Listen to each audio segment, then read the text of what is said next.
सोचिए, एक योद्धा जिसने सैकड़ों युद्ध जीते हैं, वही योद्धा आज हथियार डालने को तैयार है। एक भगवान जो प्रेम और शांति की मूरत हैं, वही भगवान युद्ध करने का उपदेश दे रहे हैं। क्या आप जानते हैं कि कृष्ण ने अर्जुन से युद्ध करने के लिए क्यों कहा? क्या ये एक विरोधाभास था? या फिर इसके पीछे कोई ऐसा गहरा दार्शनिक सत्य छुपा था जो आज तक पूरी मानवता का मार्गदर्शन कर रहा है? क्या युद्ध करना वास्तव में धर्म था या फिर कृष्ण की कोई बड़ी योजना? आज हम इसी रहस्य से पर्दा उठाएंगे। कुरुक्षेत्र के मैदान में जब अर्जुन ने अपने ही गुरु द्रोणाचार्य, पितामह भीष्म और अन्य रिश्तेदारों को सामने देखा, तो उनका मन डगमगा गया। उनके हाथों से गांडीव गिर गया। उनका शरीर कांपने लगा। अर्जुन ने कृष्ण से कहा, हे कृष्ण, मैं अपने ही भाइयों और गुरुओं के खिलाफ युद्ध क्यों करूं?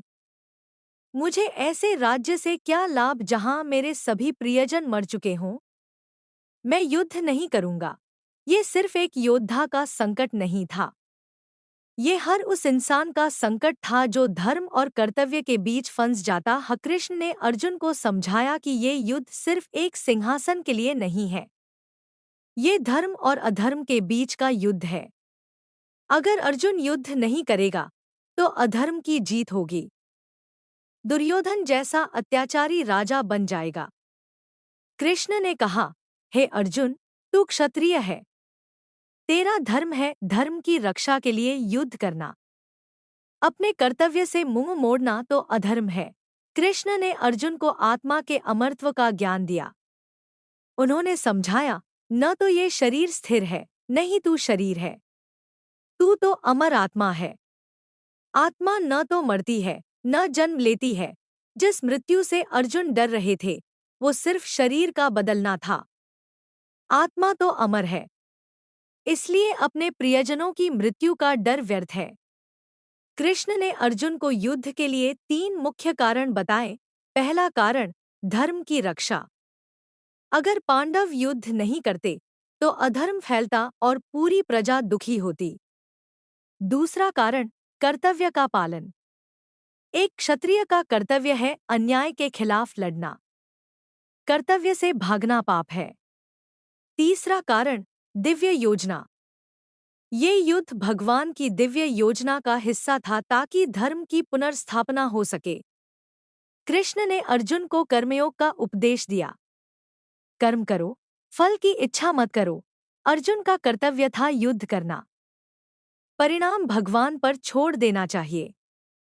ये सिर्फ युद्ध के लिए नहीं, बल्कि जीवन के हर क्षेत्र के लिए प्रासंगिक सिद्धांत है। हमें अपना कर्म करना चाहिए, बिना परिणाम की चिंता किए। अर्जुन का संकट सिर्फ एक योद्धा का संकट नहीं था। ये हम सबके अंदर चल रही लड़ाई का प्रतीक था। हम सबके अंदर अर्जुन है जो सही और गलत के बीच फंसा हुआ है, कर्तव्य और इच्छा के बीच झूल रहा है, डर और साहस के बीच संघर्ष कर रहा है। आज के जमाने में कृष्ण का ये संदेश और भी प्रासंगिक हो गया है। हम सबको अपने जीवन में युद्ध करने पड़ते हैं। करियर में रॉन्ग प्रैक्टिसेस के खिलाफ खड़े होना, में इनजस्टिस के खिलाफ आवाज उठाना, में करप्शन के खिलाफ लड़ना। कृष्ण हमें सिखाते हैं कि सही के लिए लड़ना कभी गलत नहीं होता। कृष्ण ने अर्जुन से युद्ध करने के लिए इसलिए कहा क्योंकि वो जानते थे कि कभी-कभी शांति के लिए युद्ध आवश्यक हो जाता है। लेकिन ये युद्ध घृणा के लिए नहीं, धर्म के लिए था। आज के जीवन में जब हम किसी नैतिक संकट में फंसे होते हैं, तो हमें कृष्ण का ये संदेश याद रखना चाहिए। हमें डरकर नहीं, बल्कि धर्म के मार्ग पर चलकर अपना कर्तव्य निभाना चाहिए। कृष्ण ने सिखाया कि असली युद्ध बाहर नहीं, हमारे अंदर होता है। और जब हम अपने अंदर के अर्जुन को जगा देते हैं, तो हम हर युद्ध जीत सकते हैं।